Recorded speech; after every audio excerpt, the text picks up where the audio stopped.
Hello, everyone, and thank you for joining us for the second time around the Kitchen Spoons and Combat Boots podcast. I'm Marcy Caulfield. I'm your state military one source consultant, and with me today is Autumn Cash, the Military and Family Readiness Specialist for the Orange, Windsor, and Windham counties of Vermont. And Candace Bryan Bro, I am the Family Programs Special Project Manager. Thank you, ladies. Now, I'm going to read our disclaimer for the information being presented. The resources provided on second time around does not constitute endorsement by the Department of the U.S. Army, U.S. Air Force, Vermont National Guard, or Vermont Military Family Programs of the organization's products and/or services contained therein. Further, Vermont Military Family Programs assumes no responsibilities for consequences resulting from the use of the products and services provided by the organizations and resources listed. Vermont Military Family Programs makes every effort to present our clients with reputable resources. We cannot guarantee the validity of said resources, and use of said resources is voluntary.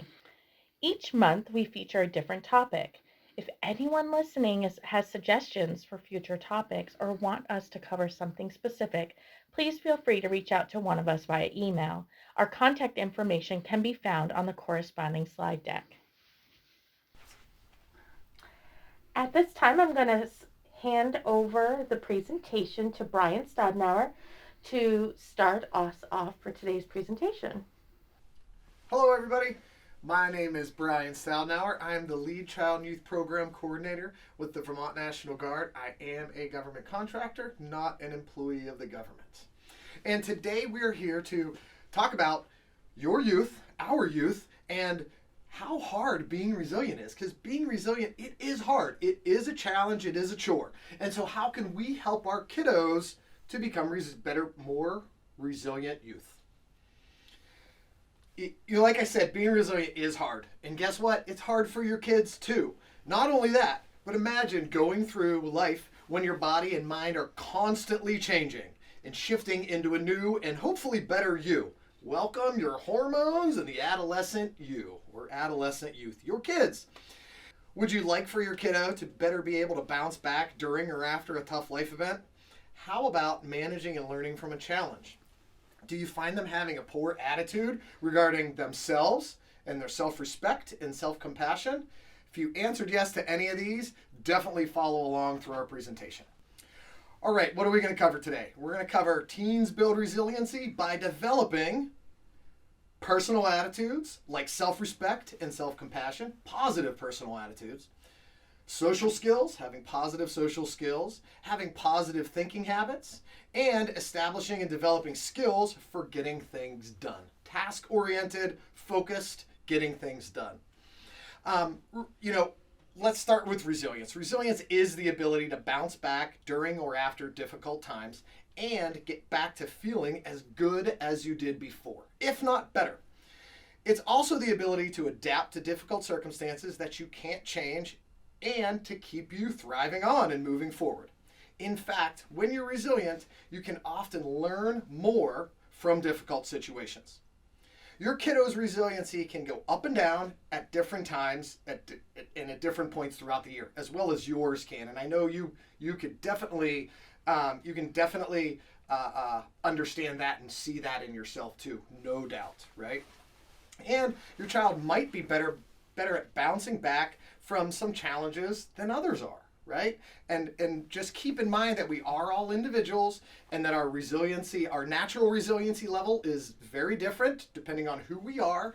But there is one thing that's universal there, that we all can learn and build our own personal resilience at any point in time during our life. So, yep, we're going to talk about teens and, that tween population a lot throughout this presentation, but definitely these skills apply to all ages and all developmental levels, kiddos and adults alike. So what are the key things we're going to talk about today is, well, one, resilience helps preteens and teenagers manage and learn from their challenges. Two, preteens and teenagers can build resilience by working on attitudes like self-respect and self-compassion. Three, social skills, positive thinking habits, and skills for getting things done are more important to resilience than you think.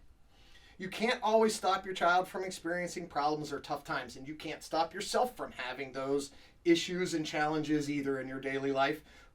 But you can play a giant role in helping your kiddo to build and develop their own resiliency.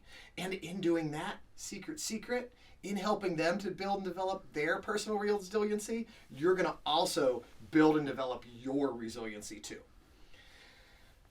Your child can also gain strength from supportive adults like grandparents, aunts, uncles, or teachers. Friends and classmates can be great resources to support them as well. So why do they need resilience?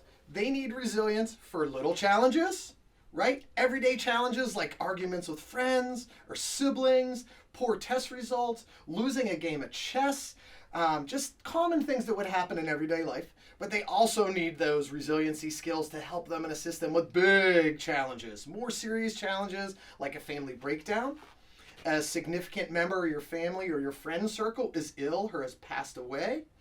And add on top of that, possibly the kiddo has some type of disability, right? Maybe they have a learning difference, maybe they have, or a disorder, maybe they have a mental health issue that's going on, maybe they have a chronic health condition, and beyond, right? We all have additional challenges that we can't necessarily identify by looking at somebody across the table. So you know your kiddo best, so just remember that they have additional challenges in their everyday life, even if they're 8, 10, 12, and you're like, man, life as a kid is so simple. It's not for that kid. Resilience is more than just coping. When you're resilient, you're more prepared to seek new ways to overcome your challenges and achieve your goals. Although this might mean taking some risks, and it does mean taking some risks, it also creates opportunities for growth and for greater self-confidence. So let's look at personal attitudes for resilience. The building blocks of that are having good positive self-respect and having good positive self-compassion. Those are the basis for a good personal attitude in all individuals. So let's real quick talk about self-compassion and self-respect. Self-respect, it grows out of setting standards for behavior. If your child has self-respect, your child believes that they matter and should be treated respectfully by others. Your child is also more likely to protect themselves by avoiding risky behaviors and risky situations. A strong sense of self-respect will also help your child be less vulnerable to bullies and bullying. Self-compassion, let's put a definition on that as well. Self-compassion is being kind to yourself even when things don't happen the way you expect. It's important for resilience because it helps teenagers deal more positively with failures, mistakes, setbacks, and other difficult challenges they're going to face in their daily life.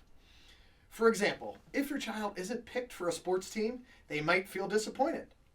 But with self-compassion, your child might be able to say to themselves, well, it's okay. I've tried my best. I'll keep practicing and try out next time. Another great thing, some other things that are super important for your kiddo's resilience are empathy, respect for others, kindness, fairness, honesty, and cooperation. These are also linked to your kiddo's positive and successful resilience. And this includes showing care and concern for people who need support, accepting people's differences, because again, we are all different, right? We are all different. Some of us a little more different than others. Being friendly, not mistreating or bullying others, even as small, even when it's an insignificant mistreatment, that is going to impact their personal self-respect, right? Whenever they're being negative towards somebody else. And it's also going to, having these things is also going to impact their responsibility and taking actions for their own behaviors and their own feelings and emotions. If your kiddo shows these attitudes and behavior towards others, they're more likely to get a positive response in return. This helps your child feel good about themselves. Here are a few quick tips for learning some impulse control, which is another fantastic thing for your resilience. So we all have impulses to do and say things when we feel angry, annoyed, or frustrated. totally normal, right? It happens, and it's great for us to be focusing on those and to develop our own personal resilience. And developing resilience, it doesn't mean curbing those impulses, right? Because it's pretty hard to stop and control your own mind from having an impulse, right? But it's how we respond and react to those impulses that's really important. So instead of curbing and stopping those, it's about learning not to act and especially on the unhelpful impulses. So try this 4-step process yourself and with your kiddo. 1, stop and think. Slow that gut response down. Just slow it down. Look at the big picture. What is your response? How is that going to impact that situation? Maybe and likely more negatively than it already has, right? So stop and think. Take deep breaths. You gain self-control. You gain control of your physical being. You'll gain control of your mental being. And then you'll be able to react better. So slow yourself down. It's going to calm you. And it's going to give you some control over that situation. Taking those deep breaths. Before saying anything, think of 3 possible responses. And then choose the most constructive one.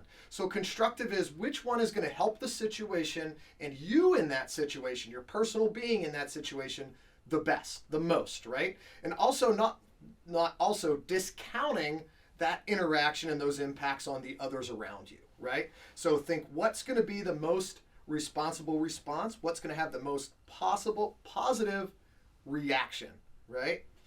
And number 4, be polite and respectful. Even if you have some negative feedback to give somebody, right? Something that still doesn't sit well with you as the person, right? And maybe that gut reaction was to really kind of lash out at that person. But how can you give that same feedback in a more polite and more respectful manner? Yes, Candace.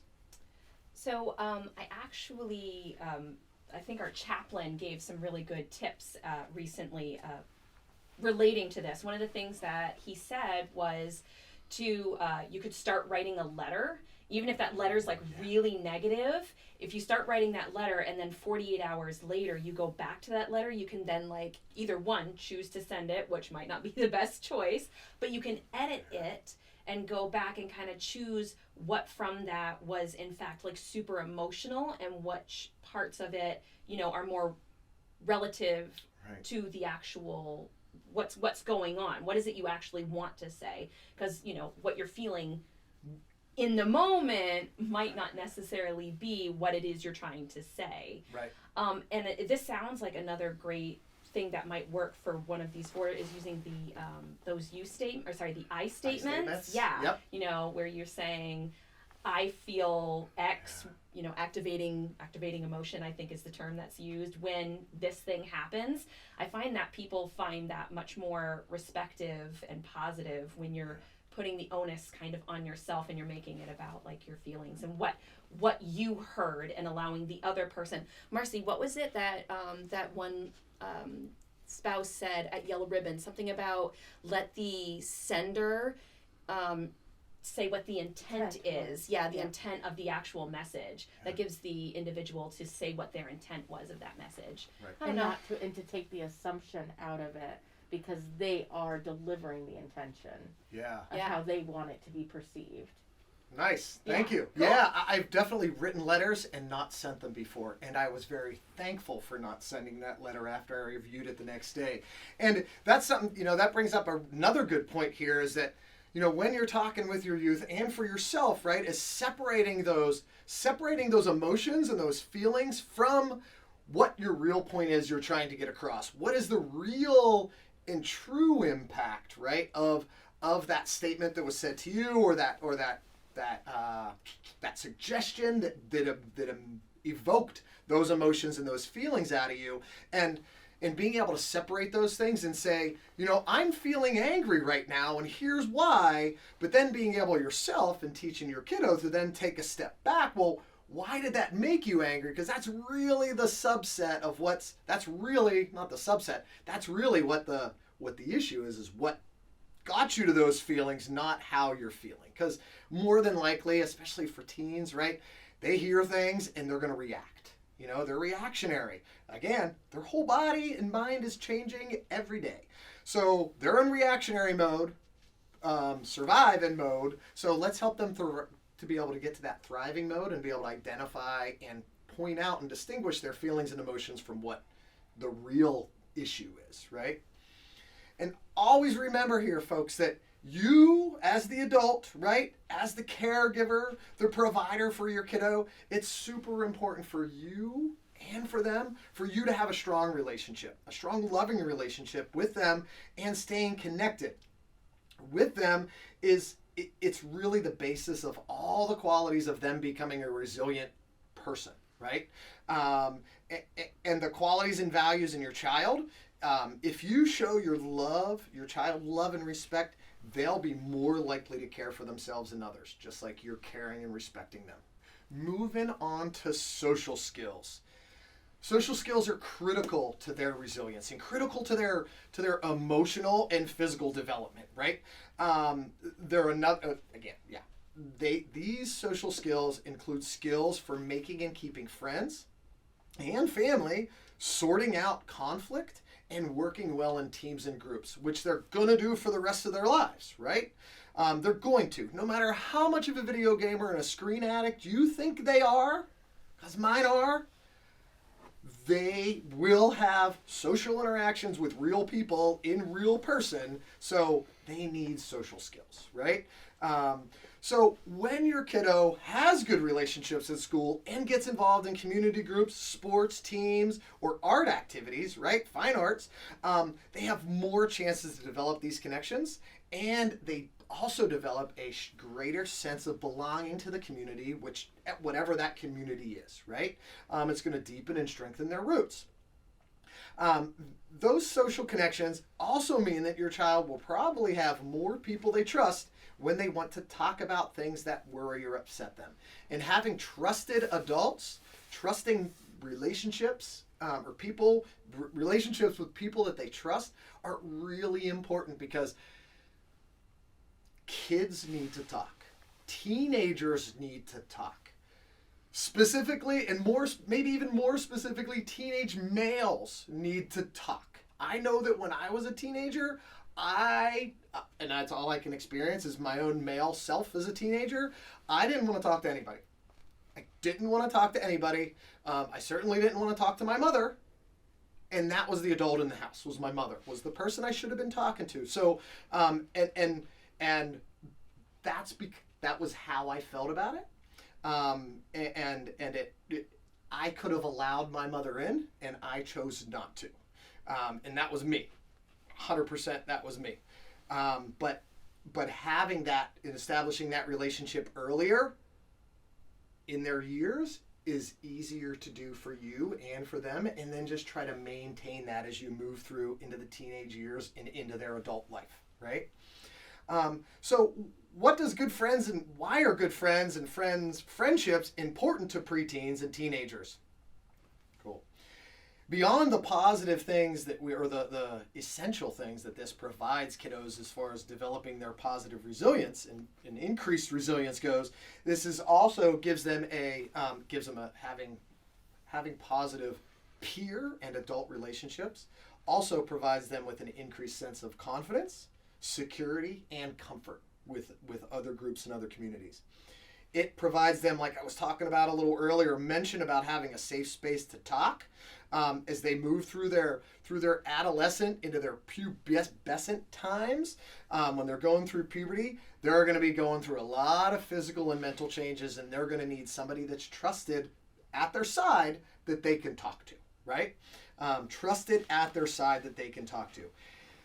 Having and developing relationship skills is going to provide them with being able to get along with people better and just be a good human, right? And be somebody that people are attracted to and want to be friends with and want to be in a relationship with.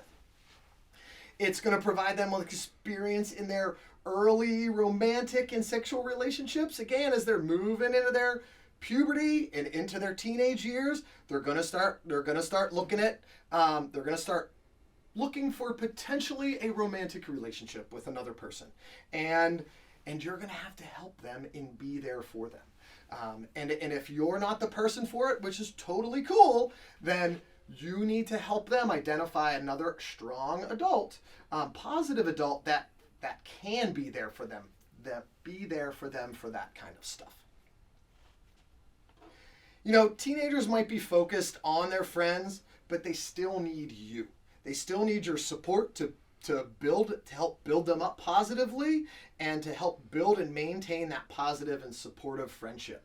You know, until they get their wheels, until they get a car and they can drive, they need you to transport them to their friends to see them. And so you have some involvement in who their friends are, and they're counting on you for that. So make sure you're there to support them in that effort.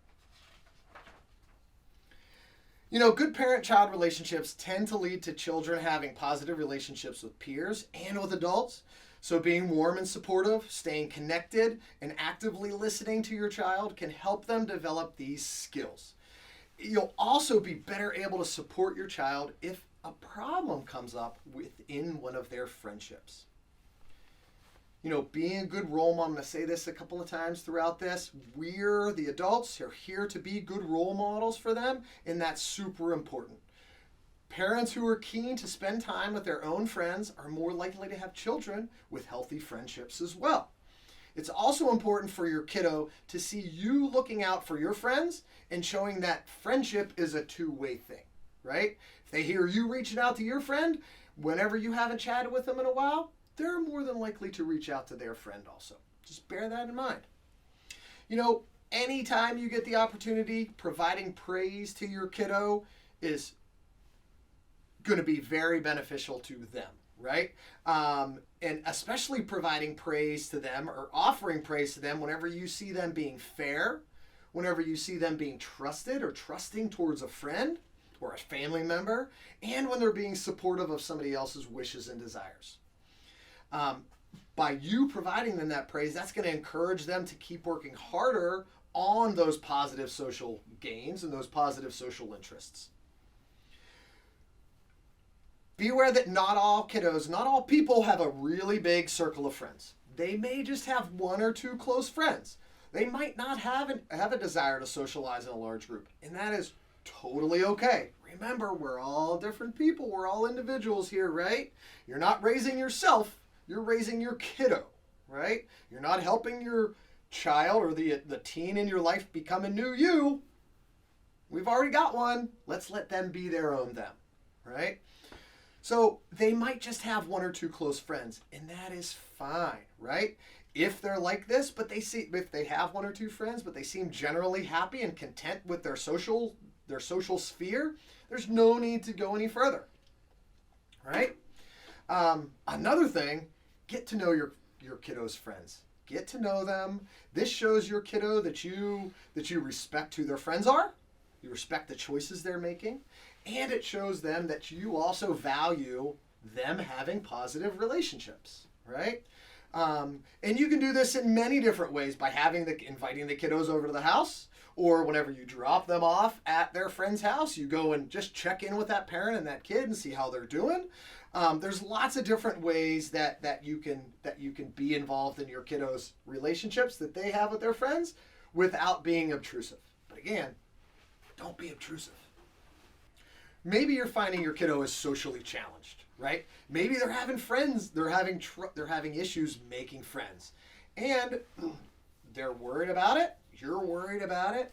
But there are some things that you can help them with and that you all can do together to assist them with their social challenges.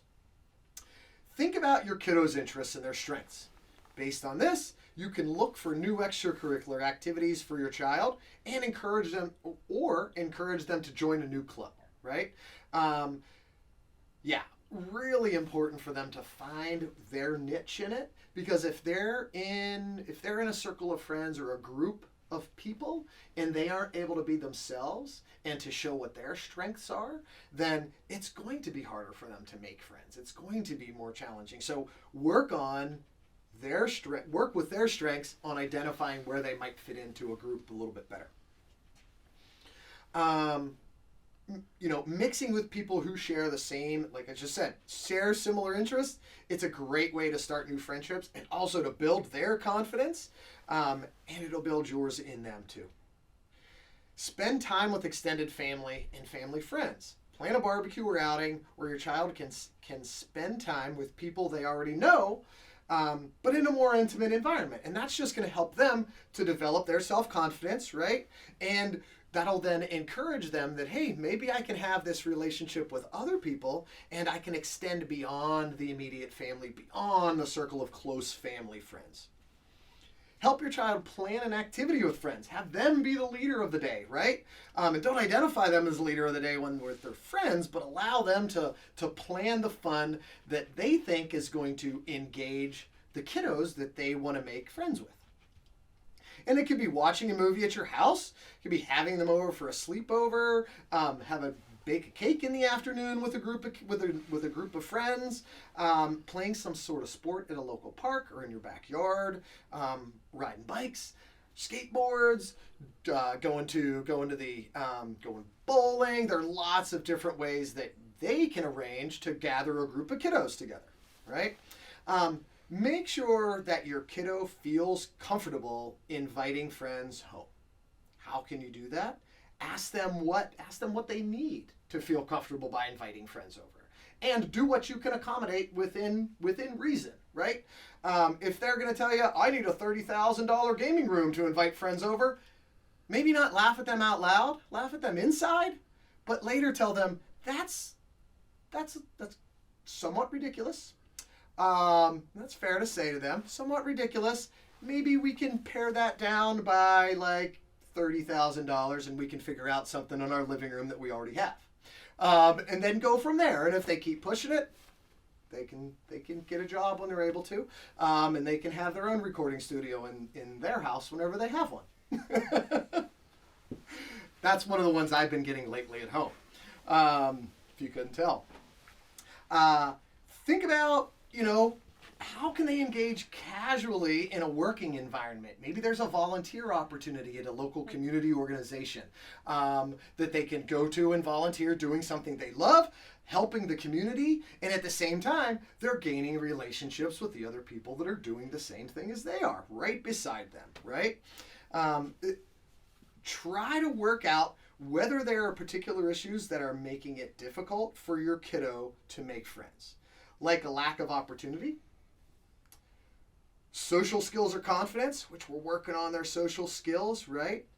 And then think about ways that you can work on these with them. You can't solve these problems. You can't make them to be a more sociable person, but you can assist them in their endeavors. And you can also show them how to be more sociable and how to be not socially challenged whenever you're out in public. And again, going to go back to this, giving your kiddo plenty of praise and encouragement.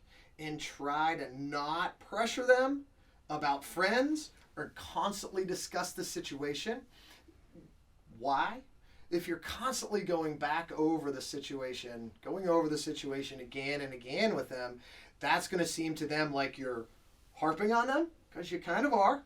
And it's probably going to detract. It's probably going to take confidence away from them, right? It's going to take confidence away from them.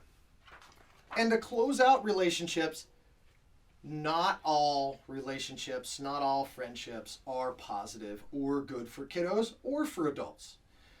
Among teenagers, negative relationships are sometimes called toxic friendships, which is I hear it a lot now. Toxic friendships, toxic online gaming, toxic girlfriends, toxic boyfriends, hearing toxic a lot.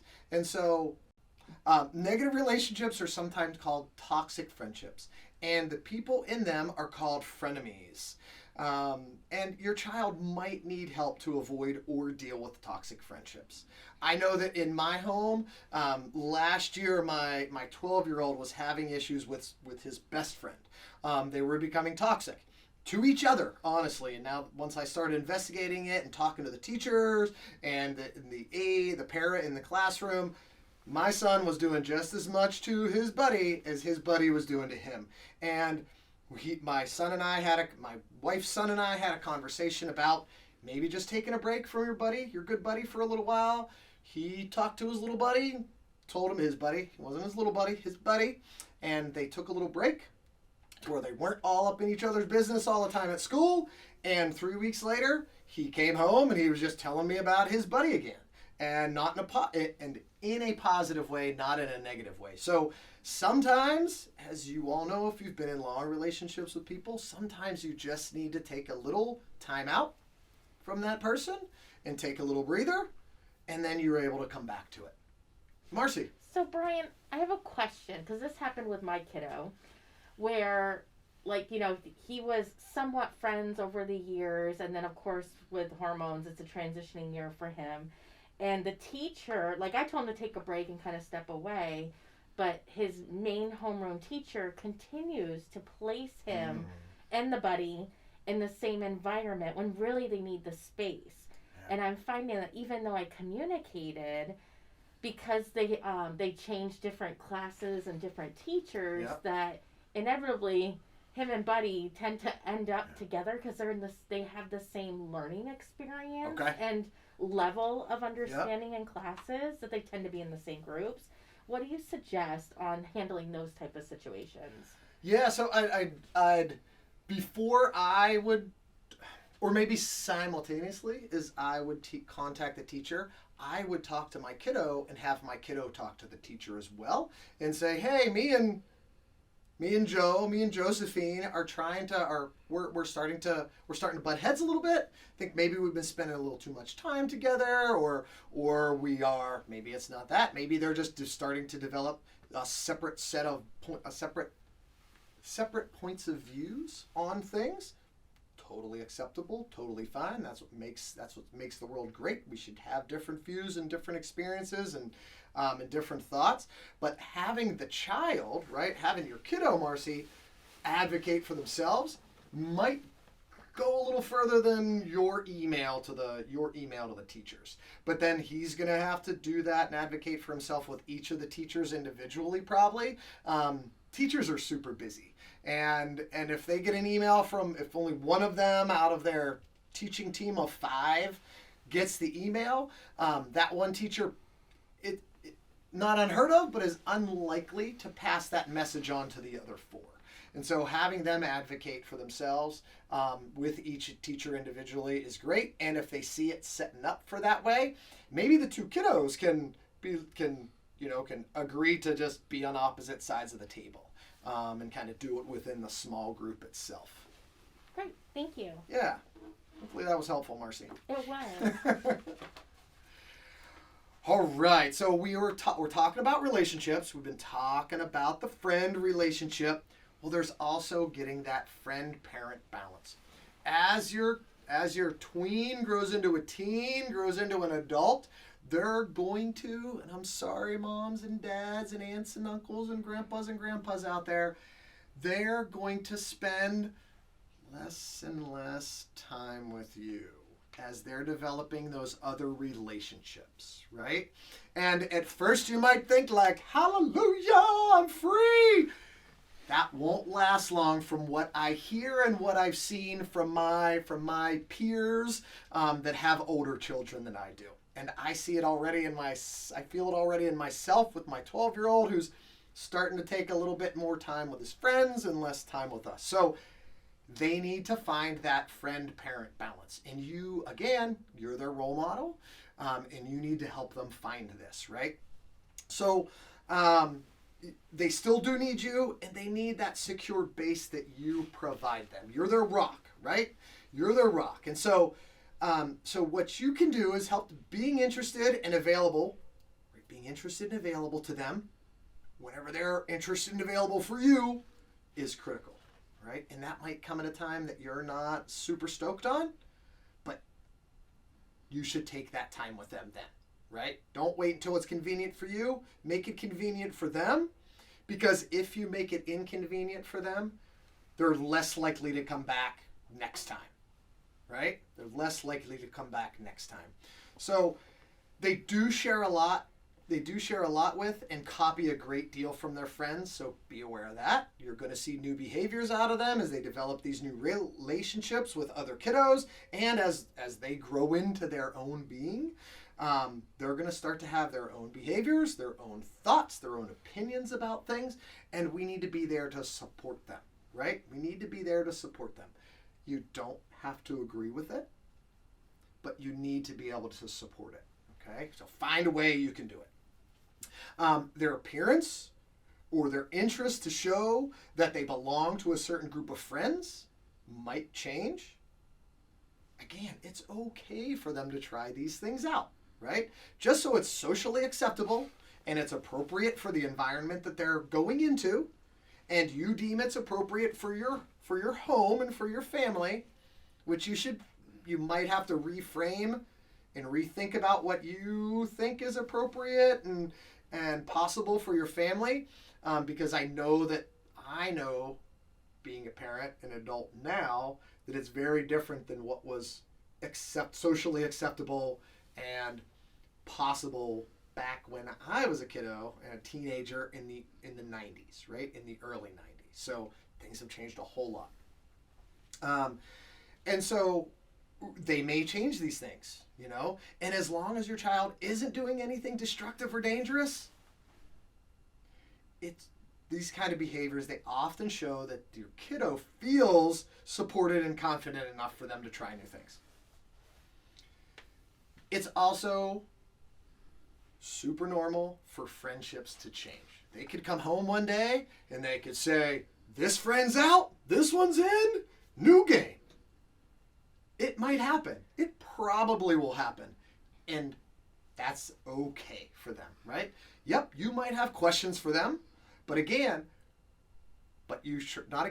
need to try hard to not have your questions be pointing at them as if they did something wrong, but it's okay to have inquisitive questions about what happened to your old relationship, what happened to this old friendship, oh, where'd this new friend come from? Again, that shows that you care and you're concerned and that you want to be involved in their relationships and in their friendships, right? Parents and friends, they play different roles with teenagers' lives. You influence your child's long-term decisions to do with values and morals.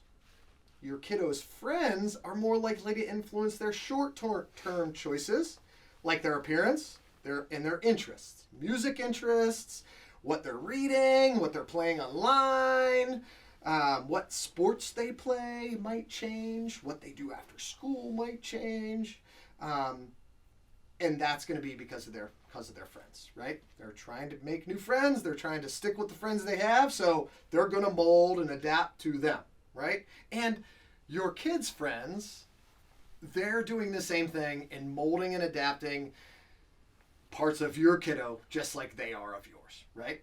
And so strong relationships with both parents and friends help teenagers grow into well-adjusted adults and with strong social skills. What do teenage friendships look like? During the early teenage years, friendships become more intense, close, and supportive. The amount that teenagers communicate with their friends increases. Oh yeah, sure does. Teenage friendships tend to be based on personal similarity, acceptance, and sharing. Same-sex friendships are most common during the early high school years. As they get older, many teenagers also make friends with the opposite sex.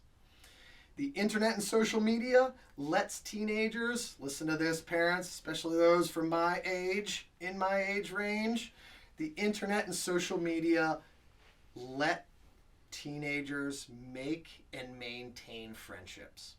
I know that if you're of my age, my ilk, graduated high school in the 90s, you're probably on Facebook, and you probably know that Facebook has helped you to extend and continue relationships that you had with kiddos in kindergarten, right?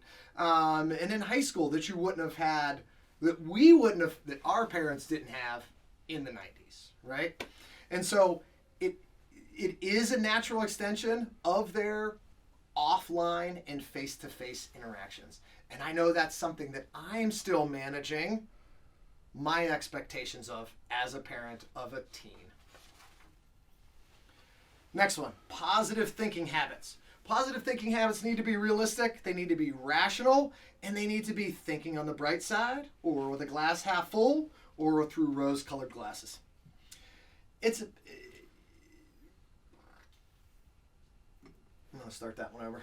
I like that. I like that. All right, here we go. Positive thinking habits. Resilience is about being realistic, thinking rationally, looking on the bright side, finding the positives, expecting things to go well and move forward even when things seem bad. By helping your child practice positive thinking habits and strategies, you can help them to build their resiliency even more. Now, here's some ways that you can help them to have an optimistic mindset. Teach your teen optimism by getting them to think objectively about subjects like exams or their future, and to focus on the positives. Help them to learn to say, I can't do it yet, instead of I just can't do it. Just add yet to the end of it, right? The way we talk to ourselves, it does affect us. If your teen tells themselves they can master something and they just haven't done it yet, then chances are that they will continue to strive for that and that they will master it at some point in time. If they keep telling themselves, I can't do it yet, add that yet to it. Embrace challenges as a means of learning, right? We all have failures. Challenges are meant to cause failures for us. And so it's how we react to those and how we learn from those. And so they may stuff up this time, but they'll learn. They might not like this time, right? It's not fun to fail, but they're going to learn from that, and they're going to learn how to do better the next time they're involved in that same kind of experience. Getting it done is what matters. Most tasks don't require perfection, and that includes work and exams and tests. So get your teen to focus on completion rather than perfection. Just getting through something is good, right? Because you're going to have positive outcomes from it. Being perfect, it isn't super helpful because you don't get to experience that failure. And whenever failure does come, because it will come, that's going to greater impact you negatively than if you've had some smaller failures as you're growing up through your teenage years. Another great thing that's important to positive thinking habits is to cultivating self-efficacy and teaching your teen to believe in themselves. Self-efficacy is a person's belief in their abilities to succeed at something, and this can play a significant role in how your kiddo approaches achieving goals, performing tasks, and overcoming challenges. You can help them to develop this by asking them, what 3 things have you done in the past week that you did well? How did they make you feel?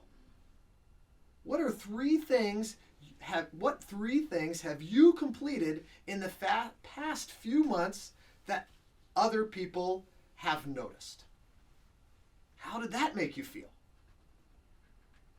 Ask them posing questions and dig deeper into how their success was and how did they succeed.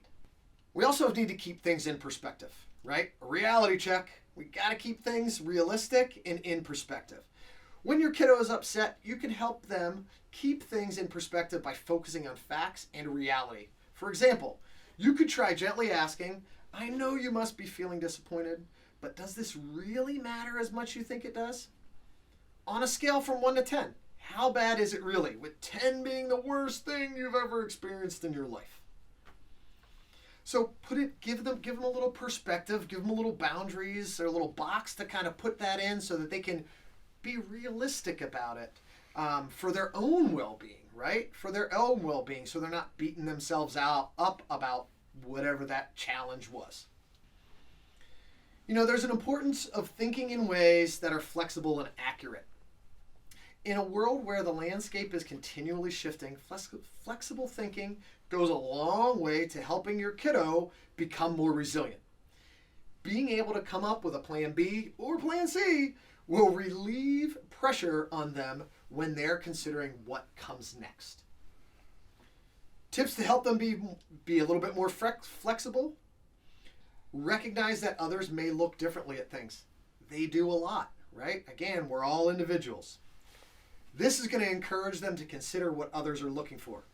A useful skill, which is a super useful skill when applying for jobs or dealing with coworkers. Practical versus personal explanations. For example, did that person forget because they're busy and stressed rather than inconsiderate? There's a good chance of that, right? Realize that it's okay to feel uncertainty. Feeling certain doesn't guarantee you're right. And just like feeling uncertain doesn't guarantee that you're wrong. Next, and this can be a challenge for you as the parent and for them, don't let them spiral. You can also help your kiddo understand that a bad thing in one part of their life doesn't mean everything is bad. And it doesn't mean that that's bad in another part of their life, right? For example, if your kiddo gets a poor test result, you could point out that it won't stop them from playing weekend sports or going out with friends. They just had a bad mark on a grade. They can recover that. Working with your kiddo on problem solving can help them feel they have the power to deal with difficult situations and to get through challenging times. So walk through them and help them to work towards fixing the problem and coming up with a solution. Maybe not a fix, but coming up with a solution that's agreeable rather than you doing it for them. But help them with that. It's also important for your child to feel and talk through and calm down after challenging emotions arise, like anxiety, fear, or anger. Working through those difficult emotions will help your kiddo to realize that these feelings don't last forever, right? And remember, they are a different person than you are, so the way that they're feeling and the emotions that they're having there's a good chance that they're different from how you would respond to a similar situation. And don't tell them that their feelings and their emotions are wrong. Hear their feelings and emotions and help them to work through them and to understand them for themselves. All right, now one that all kiddos love to hear.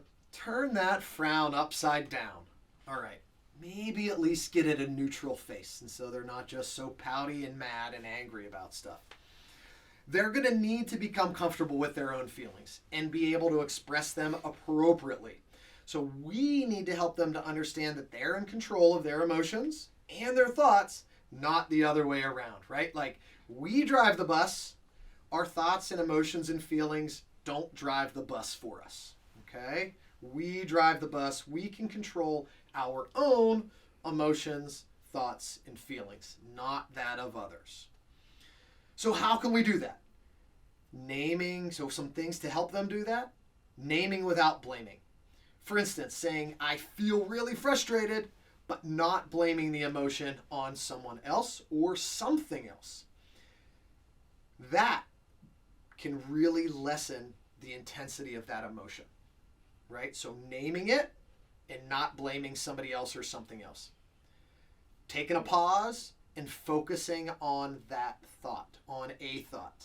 Again, charging into something head first is the enemy of resilience. Slow down, take some breaths, assess the situation. Help them to assess the situation. And this is hard for adults too. Accepting that emotions, they're not good or bad. They just are. They just are.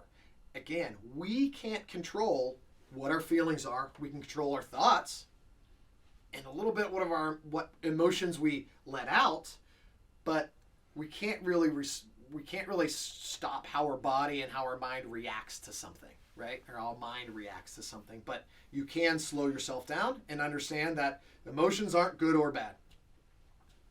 And it's good for your child to have simple strategies for turning low moods into better ones. Here's some good things that they can check out.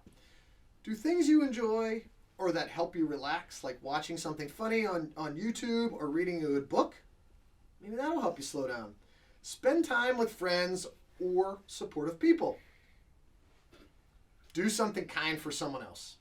Carrying some grocery bags, helping somebody with their backpack, putting their shopping cart away. Do some physical activity like playing sport. And it's good for your child to have simple strategies for turning low moods into better ones. Here's some quick tips. Do things you enjoy or that help relax you, like watching something funny on YouTube or reading a good book. Spend time with friends or support people. Do something kind for someone else, like carrying groceries, putting away a grocery cart in the store parking lot, or just maybe picking up your brother's dirty socks from the living room. Do something that you enjoy that's physically active. Get out, exercise. Just go outside, right? Just being outside with nature. Take your shoes off if it's not freezing cold and just step foot on the solid ground with your bare feet. It does wonders for your soul and for your being. And lastly, I know I said it again. I'm going to say it again. I've said it before. You're a role model for your kiddo. Let your child see and hear you being positive and optimistic. You can do this by thanking other people for their support, saying things like, "We'll get better soon," saying things will get better soon, and I can cope with this, and expecting that good things are possible. So just having a positive, optimistic outlook on life and knowing that life throws you challenges, because it does, and it will, and you're not going to be able to stop them all from happening. So, skills for getting things done. Feeling confident, capable, and ready to get things done are big parts of resilience. These are important skills in that area are goal setting, planning, being organized, and self-disciplined, being prepared to work and work hard, and being resourceful. You can foster these skills in your kiddo by helping your kiddo work out their specific strengths. Then you can encourage your child to set goals and put their strengths into action. And that will help your child to focus on what they're good at, right? Gaining self-confidence. For example, if your child is good at singing or music, you can suggest they join the school band or even start their own band. If your kiddo is good with young children, you could suggest that they look into some babysitting classes through the Red Cross, or babysitting for a neighbor or for a family member.